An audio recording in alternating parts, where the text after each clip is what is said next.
Hey everybody. So for this 90-day sprint, I'm gonna walk you through the way we set our goals. We did this in the evening session today, and I wanna get it out to anybody else who wants to participate, even if you're not in one of the sessions. So first, I want you to take 60 seconds, maybe 2 minutes to write down what you want to achieve in the next 12 weeks. Go ahead and take that time. So you set your goal, and your goal may be big, and that's beautiful. It may be small, and that's also beautiful. I wrote down my goal, and my goal was to draft a book, to write some stories for this particular company, and to write some essays for this other foundation. So big goals, 12 weeks to accomplish them. The next step, step 2, is to make them SMART goals. So SMART is an acronym. You want them to be specific, measurable, attainable, action verb driven, and relevant and time bound. So some examples are, if your goal is like, I want to be better with money, be better with money in 12 weeks. Great goal, not a SMART goal, right?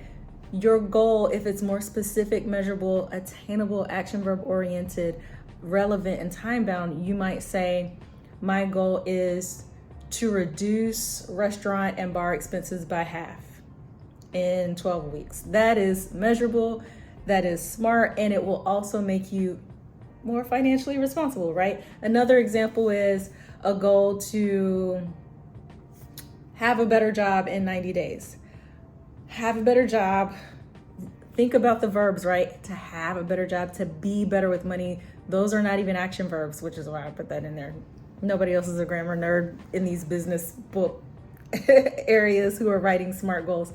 So the grammar nerd was like, yeah, action verb oriented. So watch out for your helping verbs, because they are the number one indicators that your goal may not be a SMART goal. So a goal to have a better job in 90 days, if you refine it in the SMART goal process, it might be to submit 3 job applications per week that fit your specific criteria for a better job, right?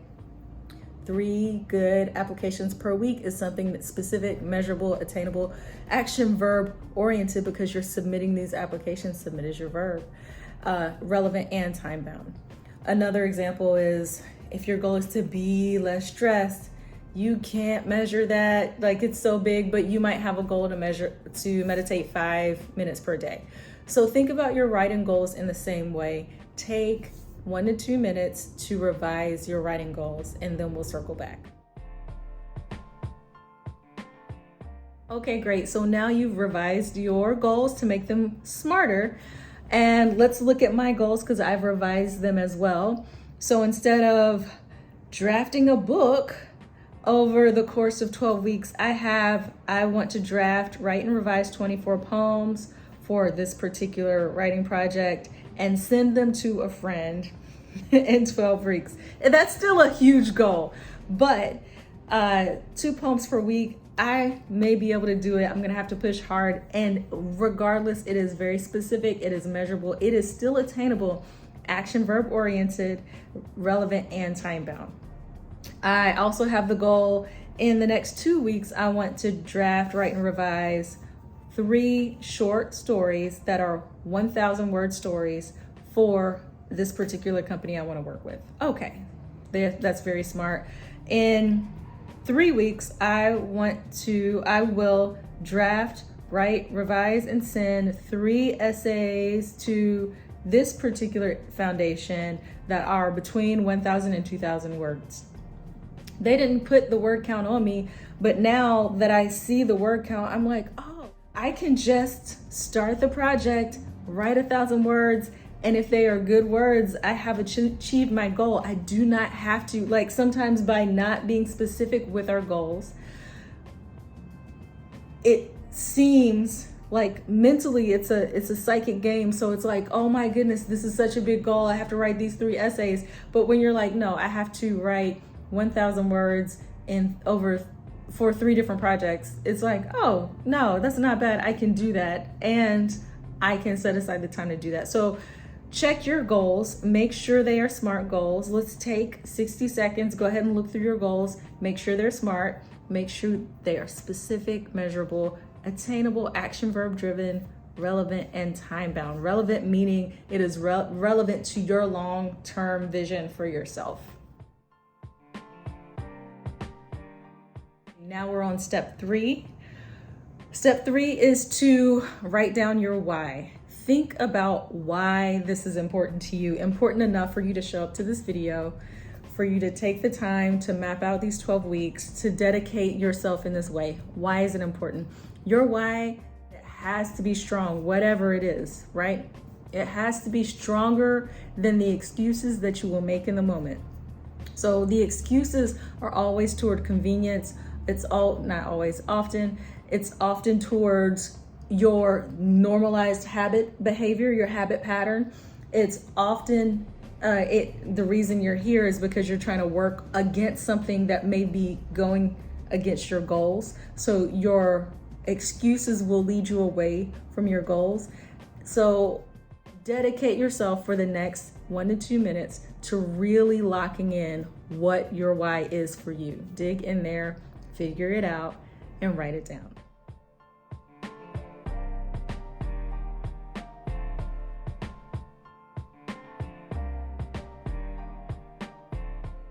Step 4, now that you have your why, we're gonna identify our keystone actions.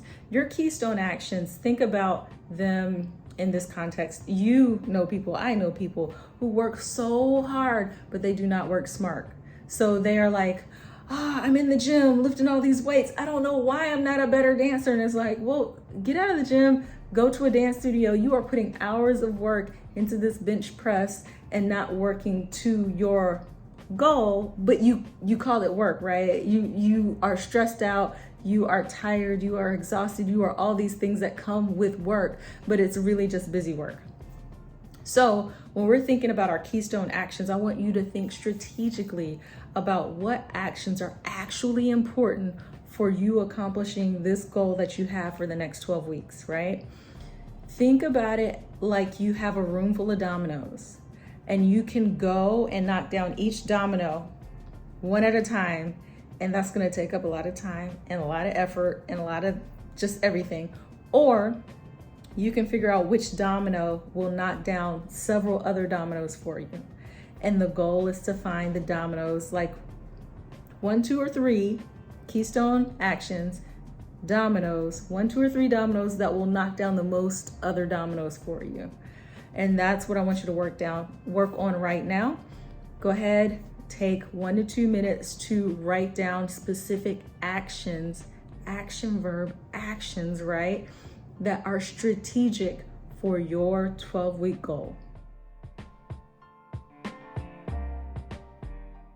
Now, as I'm looking back on what I've generated here, my goal, refined into my SMART goal, my why, and my keystone actions, one of my keystone actions is revision. Revision is something that is very easy not to do. You have a notebook full of poems and none of them have been revised. So you basically have this one-night stand relationship with this poetry that you're writing, but none of it's getting published, right? One of my keystone actions is not getting lost in reading, so that I created a great habit of reading more than I write, but after a while, you do need to write more than you read, right?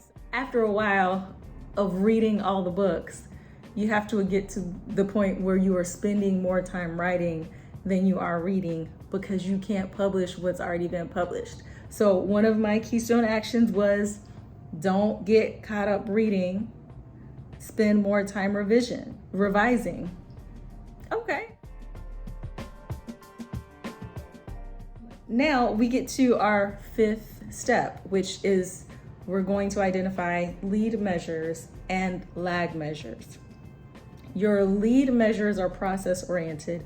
Your lag measures are results oriented.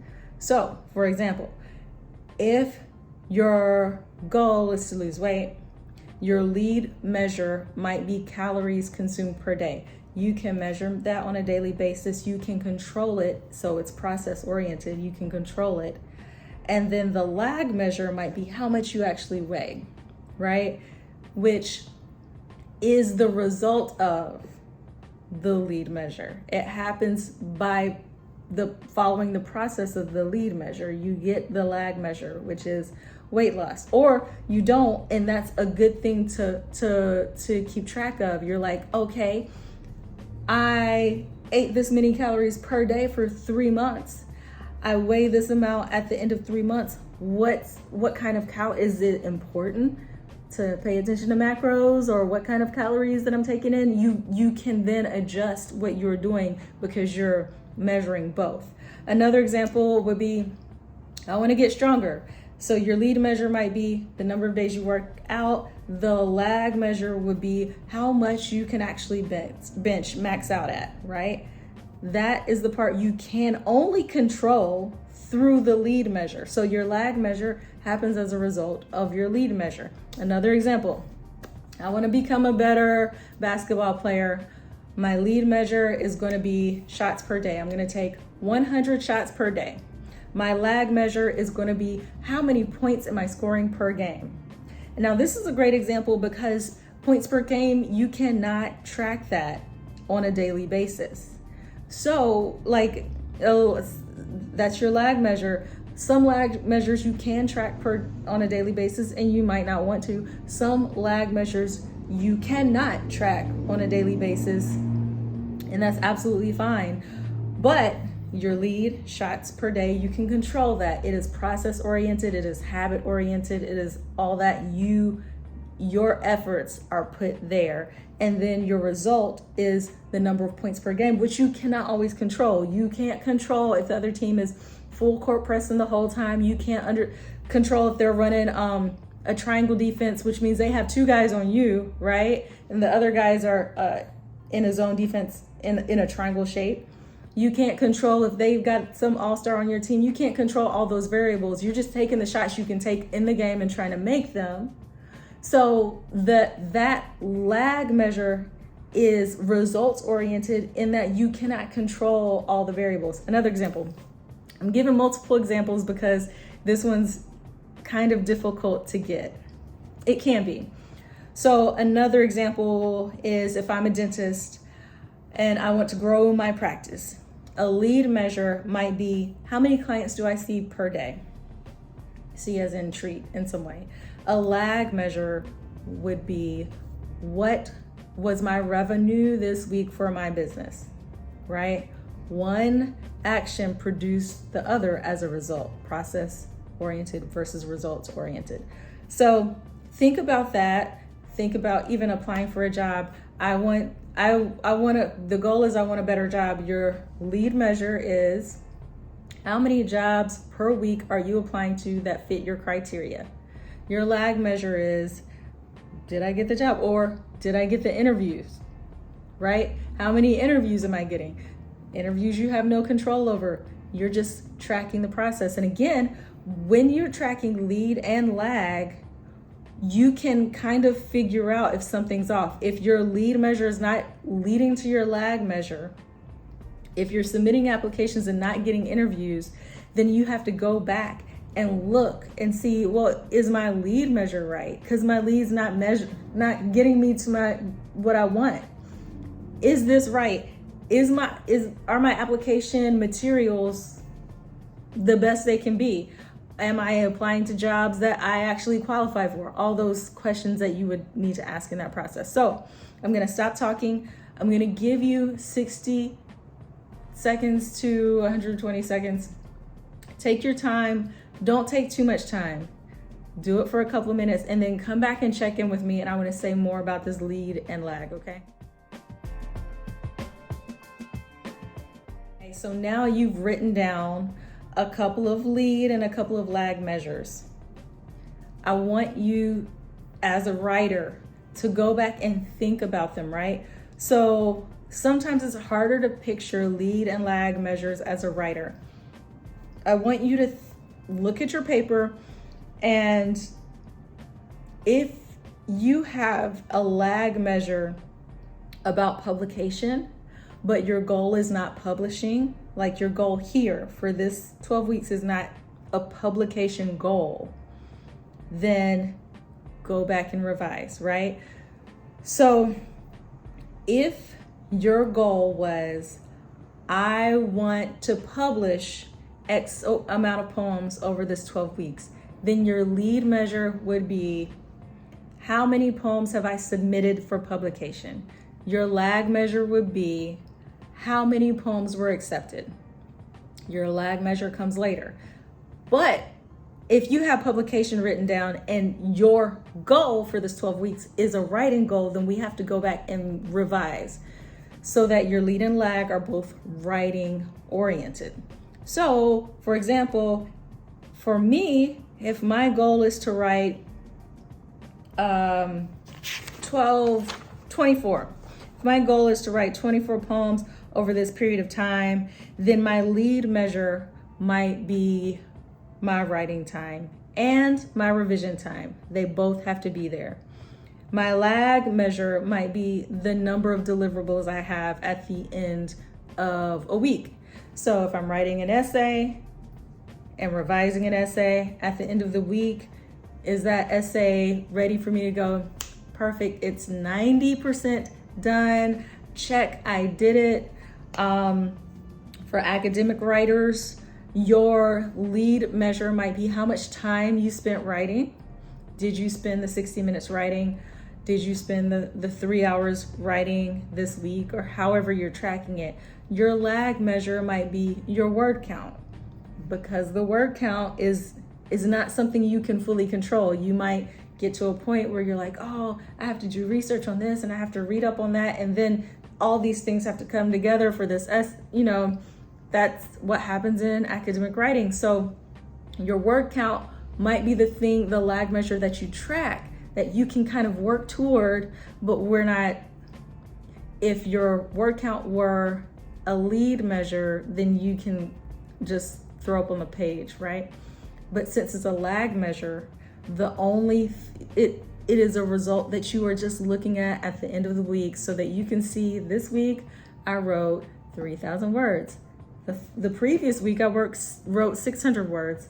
What happened the previous week? Oh, I didn't show up on the page, or I didn't block off my writing time, so I was distracted by phone calls, or I tried really hard that week and I got caught up trying to pull some research together. So this is just the result of that. And that's fine, right? The point is to be able to detect what's happening as you're trying to build this habit, as you're trying to create this writing practice or accelerate it, or whatever it is you're trying to do. So look at your page, think about your lead and lag measures, make sure that they are directly related to your 12-week goal. Your 12-week goal is to write 3 stories, then your lead measure will be one thing, your lag measure will be the other thing. Both those things together equals writing 3 stories. Take a few more seconds, think about that, 30 seconds, and then we're going to move to the next step.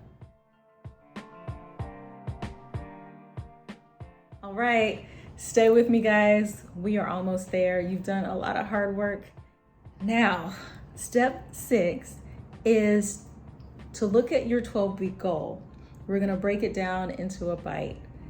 What is your goal for this coming week? So the next 7 days, or whenever you start this journey, what is your goal? Take 60 seconds, identify your goal for that time period. Circle back to your goal and make sure that it is SMART. It has Keystone actions in it, and identify the lead and lag measures for that goal. And it's just the goal for this next 7 days. Okay, so now you've identified your goal. You made sure that it's SMART. You made sure you had Keystone actions in there, and you've identified the lead and lag measures. Now Identify the most important next step. What is the very next thing I need to do that will put me on the path to accomplishing this goal in the time span that I've given it? So let's say that my goal is to sell a car. I want to sell a car in the next 2 weeks. What's something I know for sure I need to do? Take pictures of it and post it. Well, can I take pictures of it now? No, why not? It's dirty. What's my most important next step? So wash it and vacuum it. Is that my most important next step? How am I going to wash it and vacuum it? No, my goal should be to wash it and vacuum it. My most important next step is to figure out where the vacuum cleaner is, so I can plug it into the side of the house, park that car over there, and vacuum this car out. So my most important next step is to figure out where the vacuum cleaner is, and my goal is to wash this car. If I accomplish that, check, I'm doing it. Then after that, the goal would be to take pictures of it. Well, what's my most important next steps for that? So it continues.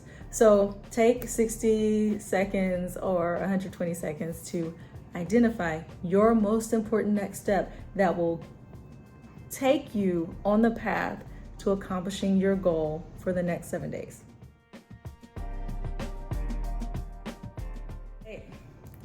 Step 8 is to identify your obstacles.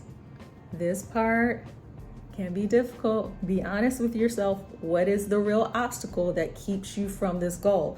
It is an obstacle that you face probably every day of your life, or every day that you have not achieved this goal in your prior life. You've probably had an obstacle there. Identify it. Identify the obstacle. Write it down. Write every single obstacle to this work down. You've written the obstacles down. Write down how you will surmount the obstacles. If your obstacle is, oh my gosh, I work this job, it takes so much time from me, then how will you surmount that in order to accomplish the goal that you have for yourself outside your job? Is it that you will eat lunch separately from your coworkers so that you can spend half of your lunchtime writing? Is it that you will wake up earlier, or that you will put kids to bed earlier or later? I don't know how parents do things. Who knows? Kids. But either way, you have to plan for how you're going to handle the obstacle when you encounter it, so that you're not thinking on your feet. You are not susceptible to your moods, to whatever the environment is. You are not susceptible to any of that because you already have the secondary plan in place. So identify how you're going to move when the obstacles come.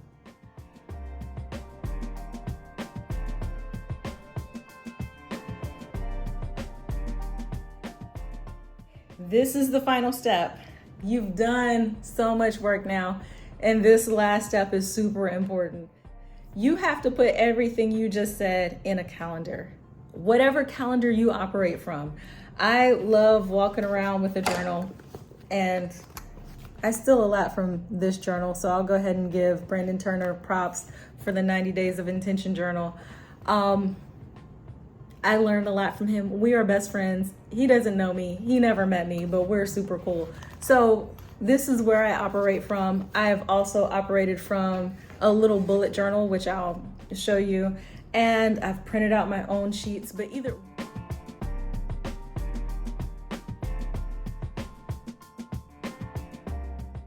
it is, whatever your method is, here's what's important. Write down in a calendar where you're blocking time. Go ahead and block it off for this goal. So you're going to block your time.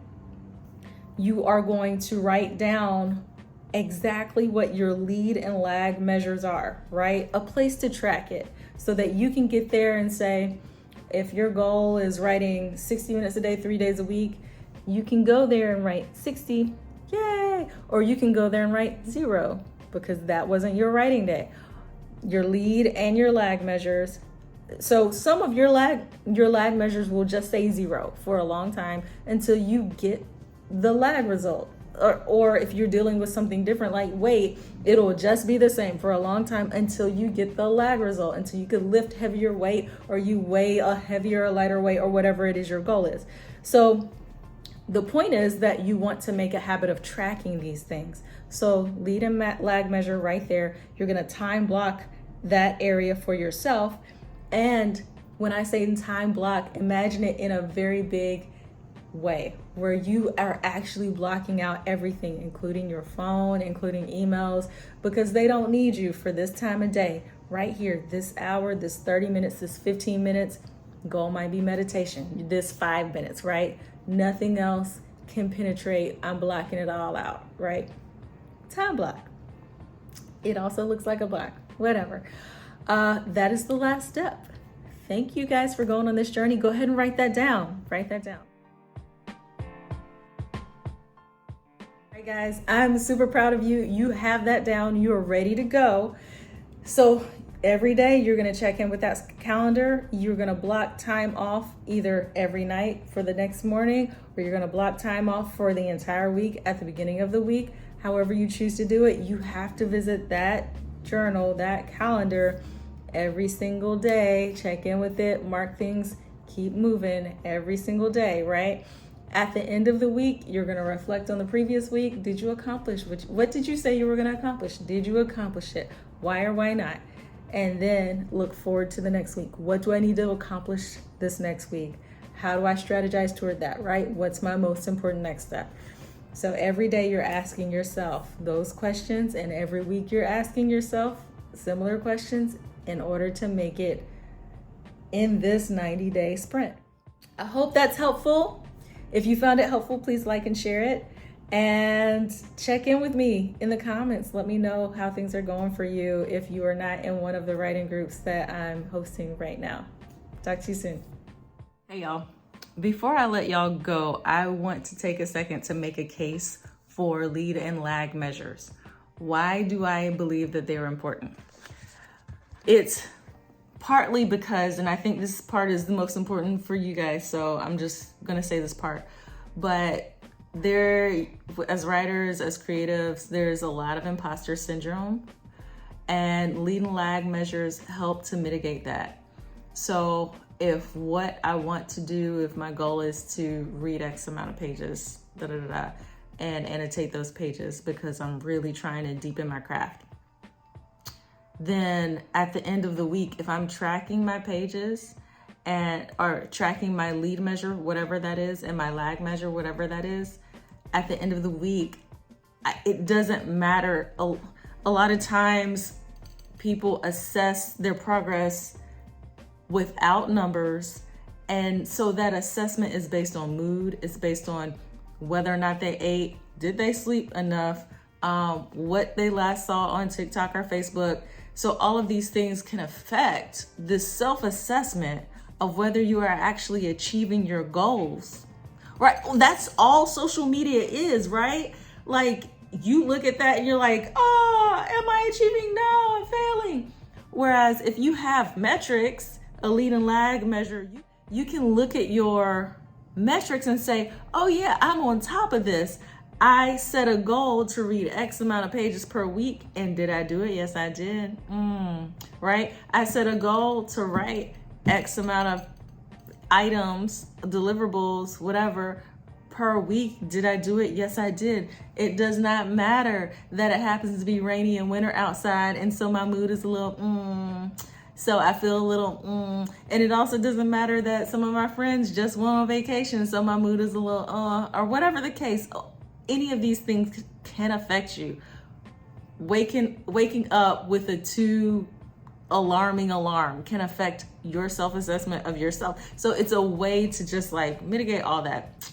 I don't care about any of that. I'm just gonna look at these numbers. Oh, these numbers show that I'm working. I'm doing the work. That's why I spent so much time on lead and lag measures. That's why I think they're super important for creatives who might experience imposter syndrome, or any kind of writers, not necessarily creators. So there's my 2 more cents. Thank you guys.